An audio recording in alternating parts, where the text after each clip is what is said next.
Queridos irmãos, boa noite, que Deus abençoe a todos vocês com a sua preciosa paz. E eu quero agradecer aqui por passar esse tempo com vocês, aqui em Marília. Eu já tinha curiosidade de conhecer essa igreja, pela quantidade de anos que eu venho ouvindo o pastor Marcelo Gomes. Então ele sempre cita a igreja aqui de Marília nas suas histórias, e sempre numa conotação muito boa e algumas vezes engraçadas.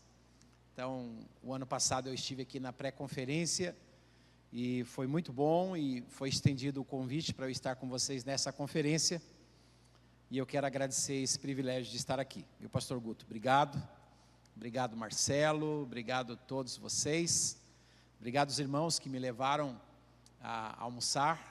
Hoje nós comemos muito bem. Eu lembro que ano de 99, 2000, eu morava na Guatemala. A minha filha mais velha é guatemalteca, e a minha esposa estava grávida, e uma daquelas nações, viu, Cris? Que bom poder te conhecer. Deus te abençoe. Você é muito famosa também, viu? Você tem uma paciência imensa, né? E aí um desses pastores de uma nação chamada El Salvador, ele me ligou e disse: vem aqui fazer uma cruzada de uma semana, e você não precisa se preocupar com nada, porque nós vamos cuidar de você como se você fosse um anjo. E eu fui, com muita alegria, e uma semana depois eu voltei. A minha esposa foi me buscar na rodoviária, na cidade de Guatemala, e ela tomou um susto quando ela me viu, porque eu estava magro, meio que corcunda, anêmico, com os olhos bem fundos, e ela falou, eu estava amarelo, e ela disse: meu amor, o que é que fizeram com você lá? E eu disse assim: Loruama, olha só, Deus pode me enviar para qualquer lugar do mundo que Ele quiser, mas eu nunca mais na minha vida quero ser tratado como um anjo. Eu descobri que anjo não come, não bebe, não dorme, não descansa. E Deus ouviu o meu clamor. Então hoje eu chego nas cidades, nos países aqui, e as pessoas me respeitam como um anjo, mas tratam de mim como ser humano. Me deixam descansar, me deixam alimentar bem. Então muito obrigado por essa igreja, por serem esses agentes de Deus para cuidar muito bem da gente. Aí eu tenho um código com a minha esposa, ela diz assim: e aí? Está como anjo? Falo, não, aqui tá de boa. Então, obrigado pelo carinho de vocês. Conforme eu falei para vocês ontem, hoje de manhã, eu trouxe alguns livros meus, e sempre os meus livros são vendidos para cuidar de órfãos, cuidar de refugiados de guerra. Quem me acompanha durante esses anos todos sabe que é assim que eu faço. Eu tenho mais de 100 mil livros vendidos nesse Brasil, e eu nunca coloquei meus livros, pastor Marcelo, em uma livraria. Eu preciso que o senhor me ajude, sabe, para entrar nesse caminho aí, né? Então, sempre esses recursos vai para a obra missionária. Dessa vez eu tenho a necessidade de aperfeiçoar o inglês. Eu preciso ter uma imersão, e eu venho sempre assim, por causa da minha agenda. A gente vai procrastinando, a gente vai, um dia vai dar certo, e eu tenho visto muitas portas que Deus está abrindo, principalmente nessas nações da Ásia Central, Sudeste Asiático, Sul Asiático, e eu tenho passado assim algumas vergonhas, eu tenho fechado algumas portas que Deus tem aberto para mim, por essa incapacidade de pregar, de me comunicar fluentemente no inglês, e eu não quero mais perder essas oportunidades. Então, conversando com a minha família, conversando com os meus pastores, agora em janeiro eu vou ficar de 45 a 60 dias em uma imersão do inglês, em uma outra nação, e é um pouco caro, não é barato, 20 e poucos mil reais para fazer isso. Então, ao adquirir esses livros, você estará me ajudando. É um projeto missionário também, eu sou um missionário, e você fazendo isso, você está investindo em um projeto missionário, porque a motivação do meu coração é me preparar para servir melhor no reino, para aproveitar as oportunidades que Deus está dando para que o Evangelho penetre nessas nações no continente asiático. Então, tem aí esses livros, e nesses 2 livros aqui, A Jornada Feliz, eu explico um pouquinho mais detalhado, e nesse livro, Prosperando em Meio à Crise, dou uma pincelada nele, eu falo sobre aquela frase que Deus me deu, quando eu tinha 22 anos, morando na Amazônia, estudando Gênesis capítulo 12, quando Deus disse para Abraão, sai da sua terra, da sua parentela, da casa do seu pai, e vai para uma terra que eu te mostrarei, eu te abençoarei, engrandecerei o seu nome, farei de ti uma grande nação, sei tu uma bênção, abençoarei aqueles que te abençoarem, amaldiçoarei aquele que te amaldiçoar, e em ti serão benditas todas as nações da terra. Então ali, de tanto meditar nesse texto, nasceu essa frase, que se você abençoar, um abençoado de Deus em sua abençoada missão de abençoar, a abençoada consequência é que você será abençoado pelo próprio abençoador, que abençoou o abençoado que você vai abençoar nessa noite abençoada. Tá bom? Você pode dizer isso aí para o seu irmão? É só um incentivo. Abraão é um abençoado, que tem uma abençoada missão de abençoar todas as nações. E no versículo 3 Deus diz, quem abençoar você, eu abençoo. Então, se você abençoar um abençoado de Deus em sua abençoada missão de abençoar, a abençoada consequência é que você será abençoado pelo próprio abençoador, que abençoou o abençoado que você acaba de abençoar. Deu para entender? Então, está aí. Vamos lá, Romanos capítulo 13. Eu já fiz o convite para vocês de manhã e faço mais 2 convites para vocês.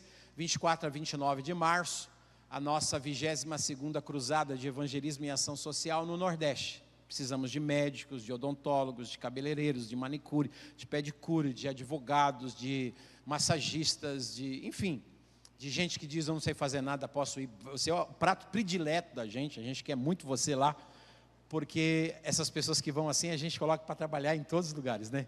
Então a gente vai estar trabalhando com povoados indígenas e também com uma pequena cidade, que é o 5º IDH mais baixo do Brasil, de aproximadamente 6.000 habitantes, e nós vamos evangelizar todas as casas. As nossas cruzadas, tem 2 irmãs aqui dessa igreja que já foram com a gente, e sabe que a gente evangeliza todas as casas da cidade. É uma semana de uma espécie de um pente fino, e a gente tem uma tenda imensa, tem consultórios odontológicos, consultórios médicos também, a gente atende a população, e cada cruzada dessa a gente entrega pelo menos 1.000 cestas básicas, e coloca uma Bíblia em cada casa. Então é um trabalho extraordinário, e tem o nosso irmão, o Juba, né, está aqui, que está organizando aí um grupo, depois você pode procurá-lo, ele está mobilizando algumas pessoas aqui da igreja, para que possa estar conosco lá, nessa cruzada. Você paga só a sua passagem, e também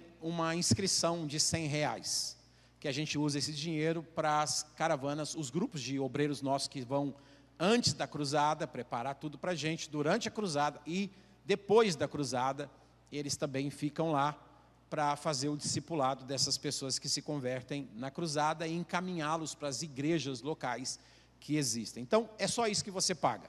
Não precisa se preocupar com o hotel, tá bom? Lá também não tem. Então, a gente não pode colocar você no hotel 5 estrelas, mas pode colocar nenhum, que talvez dê para você ver muito mais que 5. Umas 1.000 estrelas você consegue ver durante a noite. A gente vai ficar hospedado em casas de irmãos, também nas igrejas da cidade, em um lugar de ação social, em algumas escolas, e quem quiser alugar carro, como tem algumas famílias que vão com os filhos e vão alugar carro, tem uma cidade de 26 quilômetros de distância que tem pousadas, tem hotéis, então eles vão optar por isso, tá bom? E também a próxima cruzada nossa por Oriente Médio, de 9 a 20 de abril, nós vamos estar passando na Turquia e também na Jordânia. Vamos fazer um seminário em Istambul, em nossa igreja, e vamos estar inaugurando uma igreja em Esmirna, numa dessas cidades que está lá no livro do Apocalipse, que são as 7 igrejas do Apocalipse. A gente vai estar em pelo menos 5 dessas igrejas do Apocalipse, aproveitando essa nossa estada lá, perto de Éfeso, perto de Laodiceia, perto de Pérgamo, de Tiatira, a gente vai visitar essas igrejas. Então, você vai crescer espiritualmente, culturalmente, vai fazer missões, e de lá a gente vai para a Jordânia. A Jordânia a gente tem uma parceria com a Igreja Batista em Alforreis, e uma igreja nossa, Jordânia para Cristo, na capital, em Amã, onde nós também vamos trabalhar com refugiados. Temos consultórios médicos, odontológicos, temos lá salão de beleza, temos um ateliê, temos uma escola para as crianças refugiadas sírias e iraquianas, temos uma escola de futebol, enfim, você pode ser útil em muitas áreas lá. E vamos conhecer Monte Nebo, vamos conhecer a cidade de Petra, lá os descendentes de Esaú, os descendentes dos Nabateus, vamos conhecer o Val de Jaboque, vamos conhecer a cidadela de Amã, enfim, a gente vai conhecer muitos lugares da Terra Santa, tá bom? Depois você pode entrar no meu Instagram, Teixeira, lembre-se do James Bond, Teixeira 007. É muito fácil você achar, me segue lá, tem lá já algumas postagens que você pode pegar algumas informações. Vamos lá. Carta do apóstolo Paulo aos Romanos, eu vou ser breve essa noite, capítulo de número 13 e o versículo de número 11. O tema dessa conferência é despertai. Então eu quero usar essa expressão de Paulo, não necessariamente aquela de Efésios capítulo 5, 14, mas essa que ele usa é a mesma expressão aqui em Romanos 13, versículo 11. Olha, façam isso, compreendendo o tempo em que vivemos. Então ele fala de uma compreensão do tempo em que eles estavam vivendo. Chegou a hora, ou é chegada a hora, em que vocês devem despertar do sono. Essa expressão, despertar do sono, significa despertar do lugar silencioso. É sair desse lugar onde não se escuta nada, onde não se fala nada. Você pode pesquisar essa palavra no grego. Esse sono que Paulo está usando aqui, é hora de vocês despertarem do sono, é hora de vocês deixarem de ficar em silêncio, está na hora de uma voz ser ouvida, está na hora de se levantarem, está na hora de falar alguma coisa, está na hora de fazer alguma coisa. Chegou a hora de vocês despertarem do sono, porque agora a nossa salvação está mais próxima. Então a gente tem aqui um agora, que é o presente, e a gente tem também uma palavra que vai nos remeter ao futuro. Nesse versículo a gente tem passado, a gente tem presente e a gente tem futuro. Porque agora a nossa salvação, que é uma coisa que já aconteceu, é algo que aconteceu no passado. A nossa salvação agora, presente, ela está mais próxima, tem a ver com o futuro. Ela está mais próxima do que quando cremos. Está falando novamente do passado. Então, quando cremos, nos remete ao passado, o agora nos remete ao presente, e ela está próxima, mais próxima do que quando nós cremos, porque o tempo foi passando e agora o futuro está chegando, e é hora de a gente despertar do sono. Então eu quero pensar um pouquinho com vocês sobre essa expressão que Paulo diz, que visto que nós, a parte A do versículo 11, que nós conhecemos o tempo. Olha, façam isso, compreendendo o tempo em que vivemos. Eu quero pensar sobre esse discernimento do tempo que nós estamos vivendo. Essa expressão tempo que Paulo usa aqui, ela não é a palavra aion, e ela, que é o tempo eterno de Deus, e ela também não é a palavra cronos, que é o nosso tempo, constituído de segundos, de minutos, de horas, de dias, de meses, de anos, de décadas, de séculos, de milênios. Não é esse tempo que Paulo está se referindo aqui. Ele está usando uma palavra que a gente conhece como kairos, né? Essa expressão kairos significa um tempo oportuno, é limitado. É apenas uma oportunidade que nos é oferecida. Um tempo de visitação, uma porta de oportunidade que precisa ser entrada, precisa se entrar por ela, porque é um tempo oportuno que logo, logo vai desaparecer. Essa porta vai se fechar. Então a gente precisa entender esses tempos oportunos que Deus tem dado para nós, para a gente sair da região do silêncio, para a gente entender que Deus está aguardando esse despertar da gente. No próprio texto de vocês aqui escolhido, quando fala que a gente deve despertar, lá em Efésios 5, versículo de número 14, que é o tema de vocês já vão ver no versículo 16 que está associado isso também. Quando ele fala que levanta-te dentre os mortos, o Senhor te resplandecerá. E aí vai dizer no versículo 16 que a gente deve aproveitar cada oportunidade. Então essa expressão ali, oportunidade, é o kairos. É uma oportunidade que Deus está dando. E tem uma tradução, olha lá, aproveitando ao máximo cada oportunidade, porque os dias são maus. Os dias já são maus, mas existe a possibilidade, no meio desses dias maus, de a gente perceber as oportunidades que Deus está nos dando para fazer com que esses dias ganhem significado na nossa curta existência aqui na terra. E tem uma tradução de Efésios 5,16 que diz assim: remindo o tempo. Remindo o tempo, porque os dias são maus. Então, olha lá, obrigado, os irmãos da mídia são uma bênção. Remindo o tempo, porque os dias são maus. Ou seja, no meio dos dias maus, eu posso pagar o preço de um resgate. Porque essa é a expressão, é pagar um resgate. É você comprar essa oportunidade que está sendo te dada, porque mesmo em dias maus, você pode santificar. Você pode dar significado a esses dias, mesmo sendo maus, se você entender o plano de Deus para a sua vida. Mesmo os dias sendo maus, você consegue fazer com que eles se tornem dias santificados, dias abençoados, oportunidades extraordinárias de Deus para nós. Porque, na verdade, desde a queda de Adão, quando é que os dias não foram maus? Todos os dias são maus. Jesus falou isso em Mateus 7, versículo 34. Basta a cada dia o seu próprio mal. Então, a cada dia. Todos os dias são maus. Só que o versículo 33, nesse contexto, ele fala que a gente pode buscar em primeiro lugar o reino de Deus e a sua justiça.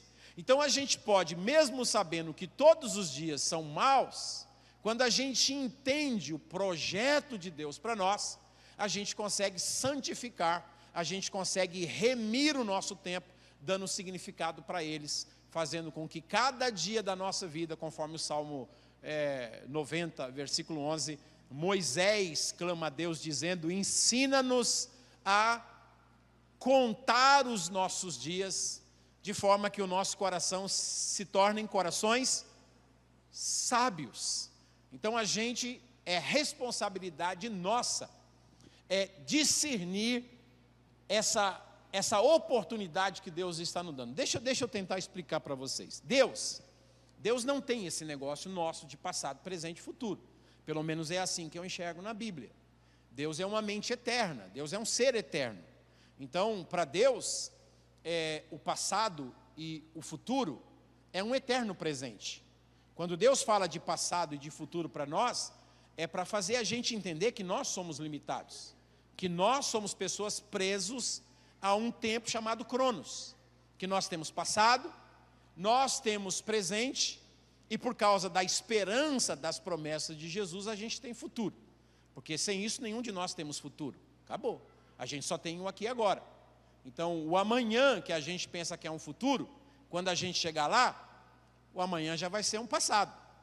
E o hoje que a gente acha que é um presente, amanhã isso aqui já vai ser um passado. Então, amanhã de novo, que vai ser o nosso presente, a gente não tem futuro. Então, o futuro não pertence a nós. Nós somos pessoas presas ao tempo e ao espaço, somos limitados, Deus está fora disso. Deus criou o tempo e o espaço, mas Deus é atemporal. Deus não está limitado no Cronos como nós.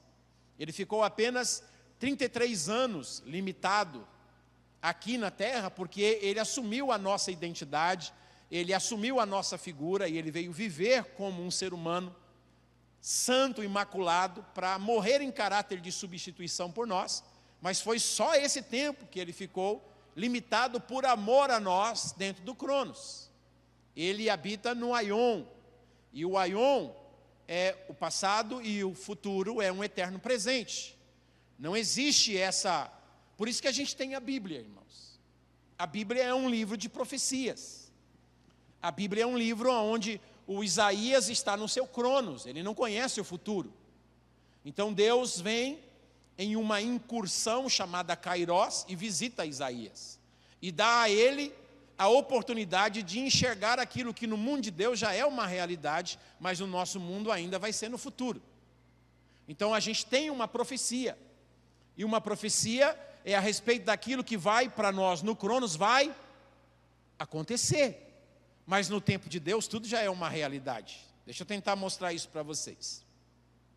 Apocalipse 13, versículo 8, vai dizer que Jesus, que o nosso nome está escrito no livro da vida de Deus e do Cordeiro, e está escrito lá que Jesus Cristo é o Cordeiro de Deus que morreu, a parte B do versículo, que foi morto, do que diz aí? Desde a criação do mundo. E a palavra mundo aqui não é o planeta Terra. Deus amou a humanidade, não é? A humanidade não existia ainda aqui no real. Também não é a palavra cosmos no sentido de espaço territorial, ide por todo o mundo, o planeta Terra, todas as nações, geograficamente falando. Não, a palavra mundo aqui é o cosmos, é o universo. Então, ele foi morto desde a criação do mundo. Historicamente, Jesus morreu há quanto tempo? 2000 e poucos anos. Mas no tempo eterno de Deus, ele já morreu antes da fundação do mundo.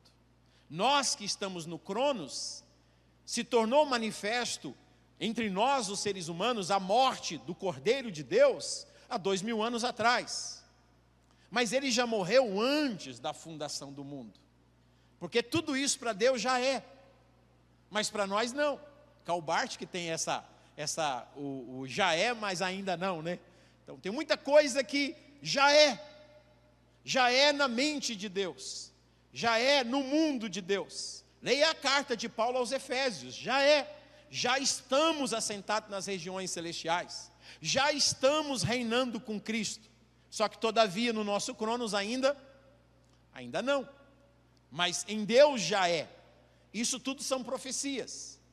Profecias, a gente tem esse livro sagrado, de milhares de anos atrás, os profetas serem visitados por Deus, e Deus mostrar a eles o futuro para nós, mas que para Deus já é um eterno presente. Olha o Apocalipse 20, versículo 4, você vai ver que está tudo no passado. Não tem nada no presente, não tem nada no futuro, embora para nós, o livro do Apocalipse é um livro do futuro, né? Para nós, os evangélicos. Mas o João foi colocado lá pelo Domiciano, esse imperador romano, para morrer em uma ilha onde só tinha prisioneiros, a ilha de Patmos, e eu vou acabar com você, e você vai morrer idoso, você vai morrer angustiado, deprimido em uma ilha junto com prisioneiros. Mas Deus é o Senhor da história. E diz: não, João, vem cá, eu vou tirar a cortina para você enxergar o que é de verdade. Embora os homens te colocaram dentro de um contexto em que tudo é angústia, e que parece que, de acordo com as circunstâncias, você vai terminar os seus dias definhando e angustiado e preso nessa ilha, eu vou mostrar para você o que de verdade é. E aí Deus tira a cortina. O que significa a palavra Apocalipse? Apocalipse é isso, é abrir a cortina. Apocalipse significa tirar o véu. Então, o livro do Apocalipse, ele está escrito há 2000 anos pelo apóstolo João. É um livro que, para o João, no seu tempo cronológico, tinha coisas que ele não podia imaginar. Então Deus vai abrir os céus para João, no versículo 19 de Apocalipse 1, o Senhor Jesus vai dizer para João: escreve, João. A gente tem isso escrito, irmãos, isso é uma bênção. Escreve, João, as coisas que você viu, passado, as coisas que são, presente, e as coisas que depois destas vão acontecer. Então Deus está falando numa linguagem para João entender que é o passado, é o presente e é o futuro no nosso mundo Cronos. E aí quando Deus chama João, capítulo 4 do Apocalipse, versículo 1 e versículo 2, João diz que olhou para os céus e ele viu nos céus uma porta aberta. E aquela voz que falou com ele lá no capítulo 1, ele escuta a mesma voz que falou comigo no princípio, como trombeta, disse para ele: João, sobe aqui, ou seja, você vai vir para a minha dimensão, você vai entrar no meu tempo, você vai entrar por essa porta no meu lugar, no meu aion, suba para cá, e eu mostrarei a você o que deve acontecer depois dessas coisas que está acontecendo aqui agora.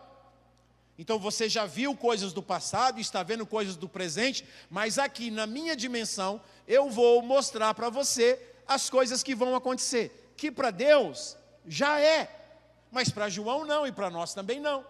Aí ele começa a revelar aquilo que a gente tem um livro da profecia, que é o livro do Apocalipse. Tem gente que tem medo de ler o Apocalipse. O gafanhoto que vai sair da terra, ou a besta que vai aparecer, o anticristo que vai fazer isso. Gente, o Apocalipse é um livro de 11 cânticos de vitória. O Apocalipse é um livro que do começo ao fim, quem está no trono é Jesus de Nazaré.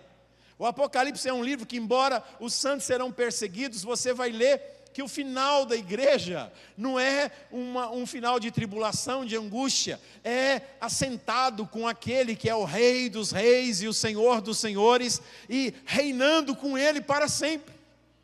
Então eu não tenho medo do que pode acontecer no mundo, eu não ando cheio de temor, preso no Cronos, porque Deus já levou alguém na sua dimensão e trouxe essa revelação para nós, para que a gente tenha a esperança de que ainda que o mundo se abale, ainda que os montes se transportem para o meio dos mares, ainda que a terra trema, ainda que os mares rujam com a sua braveza, ainda que estoure uma guerra contra a gente, há um rio cujas correntes alegram a cidade de Deus, a morada, o santuário do Altíssimo, e traz paz para o nosso coração.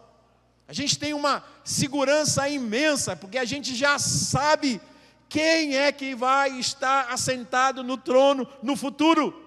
A gente sabe quem é o Rei dos reis, a gente sabe quem é o vencedor, a gente sabe que a noiva vai estar ataviada, vestida com vestes de justiça, que são as obras dos santos, e que vai participar das bodas do Cordeiro, e que vai reinar de eternidade a eternidade com Ele. Eu sei disso.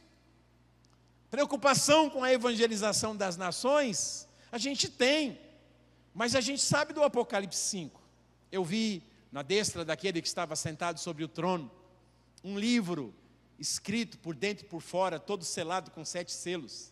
E João disse: ninguém nos 3 mundos, ninguém no céu, nem na terra, nem debaixo da terra, foi encontrado digno de abrir o livro e de desatar os seus selos. E João disse: eu chorava muito, porque ninguém fora encontrado digno de abrir o livro e desatar os seus selos. Aí João disse, e aproximou-se de mim um ancião, dizendo: não chore, João, eis aqui o leão da tribo de Judá, a raiz de Davi, que venceu. Sim, ele foi morto, mas ele está vivo. Ele comprou para Deus, o seu Pai, com o seu sangue, homens de todas as tribos, de todas as línguas, de todos os povos, de todas as nações, e para o nosso Deus e Pai, eles foram constituídos reis e sacerdotes, e eles reinarão sobre a terra. Está falando de mim, está falando de você. Esse é o nosso futuro. Então o Apocalipse é um livro que Deus revela para nós, presos no Cronos, o que vai acontecer quando o Cronos deixar de existir.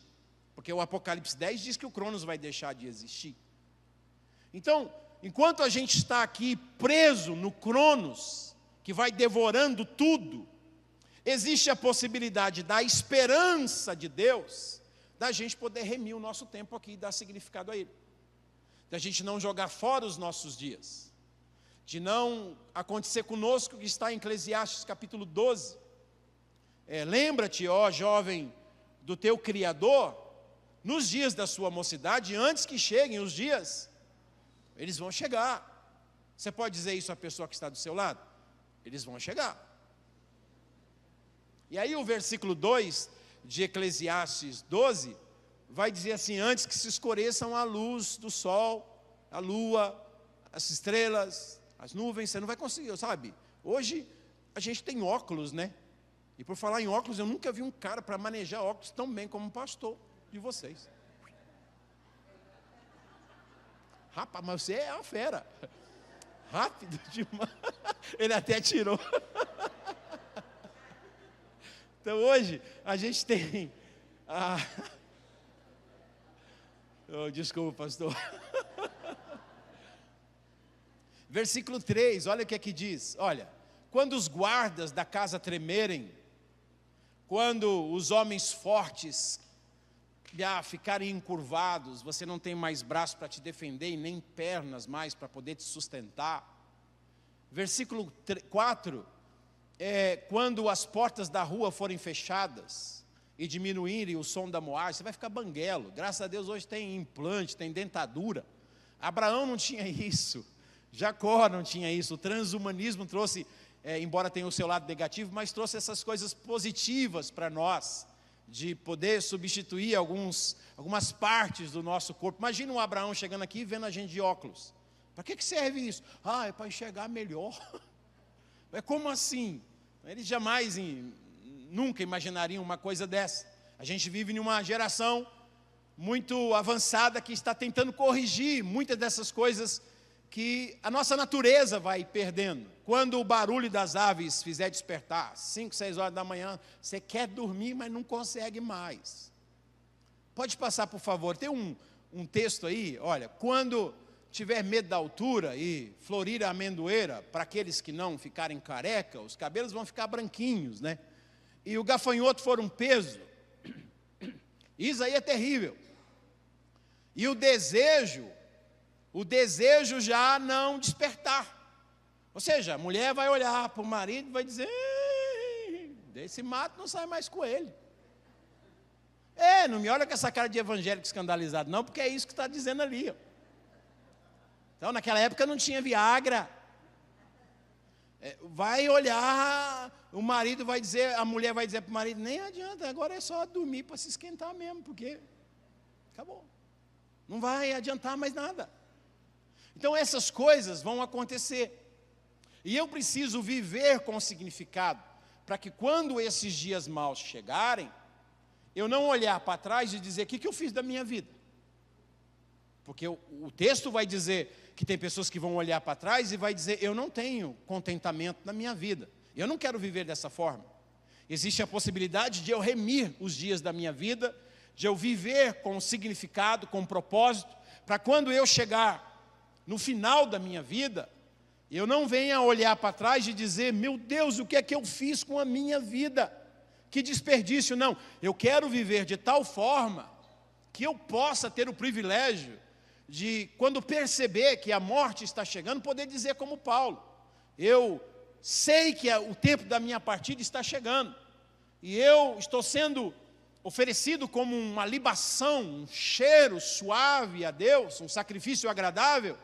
E ele diz: eu combati o bom combate, eu terminei a minha carreira, e eu guardei a minha fé, e desde já a coroa da justiça me está reservada, o qual o justo juiz me dará naquele dia, e não somente a mim, mas a todos aqueles que amam a vinda do Senhor Jesus. Então, é viver aqui em uma perspectiva da eternidade.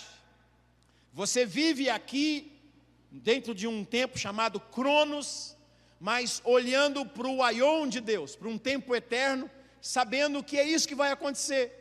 Quando você der o seu último respiro aqui no Cronos, acabou a vida biológica.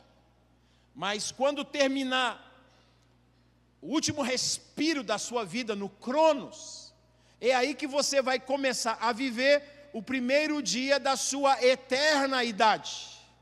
É aí que a coisa vai começar. Porque quem conhece Jesus sabe que aqui a Bíblia, o Salmo 90, Tiago 5 e tantos outros, a vida é um sonho. A vida é como um conto ligeiro. A vida é como um sono. A vida é como uma neblina que pela manhã está ali, mas o sol se levanta e logo é dissipado. A vida passa rápido. Ela é chamada de vã, de vaidade. Tudo, diz o Eclesiastes, é vaidade. Só existe uma forma de você dar significado às coisas mais simples da vida, tornando elas significativas. 1 Coríntios 15, que é o capítulo da ressurreição, que está dizendo que tem desdobramentos eternos, que não é comamos e bebamos porque aqui a gente vai morrer e acabou tudo. Ele fala, não se engane. As más conversações corrompem o bom costume, e ele vai dizer em Coríntios 15, 31, eu morro todos os dias. Eu morro todos os dias. Então, quando a gente, nessa visão grega, nasce, a gente pensa que nasceu para viver. Não é isso? Uma criancinha nasceu para viver, mas na verdade ela não nasceu para viver. Essa é uma visão grega de se ver a vida. A visão certa é a visão hebraica. Essa criança nasceu para começar a morrer. Eu tenho 2 filhas. E eu lembro da minha primeira, a Blanche, aquela princesinha, gatinhando no corredor de casa. De repente já não era mais um bebezinho, agora era uma menininha. E eu lembro, eu escuto os passos da minha menininha no corredor de casa. De repente, não é mais uma menininha. Agora é uma garotinha se sentindo uma adolescente. E na cabeça dela, ela acha que, eu não vejo a hora de me tornar uma jovem, e depois de ter 18 anos, porque aí eu vou viver. E a gente que compreende a Bíblia sabe que é uma ilusão isso, porque eu não tenho mais uma bebezinha, ela morreu. Depois eu não tenho mais uma menininha, ela morreu. Se transformou em uma adolescente. Agora eu não tenho mais uma adolescente, morreu, agora veio uma jovem. E a gente sabe que o jovem está dizendo, não vejo a hora de fazer 20, 21 anos. E de repente faz e vê que a vida passa muito rápido, e quando se vê está se olhando no espelho e dizendo, meu Deus, eu estou com 40 anos, eu estou morrendo. Mas é agora que você vai perceber que você está morrendo? Você já está morrendo desde o dia que você nasceu. Você nasceu para ir diminuindo, para ir ao encontro da morte. Essa é a visão bíblica. É a breve idade ao encontro da eternidade, e como é que você vai viver aqui, determina muito. Porque você sabe, Daniel 12, versículo 2, uns ressuscitarão para a vida eterna, e outros ressuscitarão para a vergonha e o desprezo eterno. A forma como você vive na sua breve idade determinará em qual eterna idade a pessoa vai viver. E a maioria do mundo está jogando fora a sua vida na sua breve idade. Graças a Deus, a igreja foi redimida pelo sangue do Cordeiro e consegue viver com o significado da sua breve idade, na esperança de que um dia vai entrar na eternidade. Quantos me entendem, por favor, diga amém. Posso continuar? Então, quando você chega em Coríntios capítulo 15, que é o capítulo da ressurreição, dizendo não é só aqui, esse corpo que você está vivendo, ele vai para o cemitério, que é o sementeiro, é uma semente, e uma semente ela é semeada para depois ela brotar e crescer. E Paulo chama o nosso corpo de semente. Por isso a gente vai para o cemitério. É o lugar onde está sendo semeado o nosso corpo. Um dia vai haver ressurreição. E quando Paulo vai terminar, ele diz assim, portanto, meus irmãos, sede firmes, constantes, sempre abundantes na obra do Senhor, sabendo que no Senhor o vosso trabalho Tudo no mundo é em vão, diz o Eclesiastes. A única coisa que ganha significado, mesmo que seja chupar um sorvete, mesmo que seja andar de bicicleta, mesmo que seja dar um abraço, qualquer coisa nessa vida que você faz no Senhor, não se torna em vão, porque tudo que se faz no Senhor tem significado, é preenchido, não é um vento vazio, tem significado. Então, tudo que você faz no Senhor, entendendo esse tempo curto que você tem e vivendo para a glória dEle, tudo o que você fizer no Senhor, pode ter certeza, não será em vão, vai trazer significados extraordinários para a sua vida. Mas você é o responsável, não é Deus o responsável, é você.